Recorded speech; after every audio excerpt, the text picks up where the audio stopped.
ആരെയും നിങ്ങൾ പ്രതീക്ഷ വെച്ച് ജീവിക്കരുത്. മക്കളാവട്ടെ, ജീവിത പങ്കാളിയാവട്ടെ, മാതാപിതാക്കന്മാരാവട്ടെ, കൂട്ടുകാരാവട്ടെ, ഗവൺമെന്റ് ആവട്ടെ, പ്രത്യയശാസ്ത്രമാവട്ടെ, അണികളാവട്ടെ, കൊടികളാവട്ടെ, ഇതിനൊന്നും ആത്യന്തികമായിട്ട് സഹായിക്കാൻ പറ്റത്തില്ല. ദൈവത്തിന് മാത്രമേ സഹായിക്കാൻ പറ്റൂ. അതുകൊണ്ട് ദൈവത്തെ നോക്ക്, ദൈവത്തെ നോക്ക്, അവന്റെ മുഖം നോക്ക്. അബ്രഹാമിനോട് ദൈവം പറയുന്നുണ്ട്, എന്റെ മുമ്പിൽ വ്യാപരിക്കുക. ഉൽപ്പത്തി 15 ദൈവം അബ്രാഹത്തോട് പറഞ്ഞു, കുറ്റമറ്റവനായിരിക്കുക എന്റെ മുമ്പിൽ വ്യാപരിക്കുക.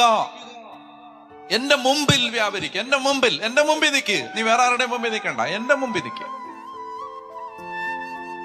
കർത്താവേ എന്ന് പറഞ്ഞ് ജീവിക്കണം.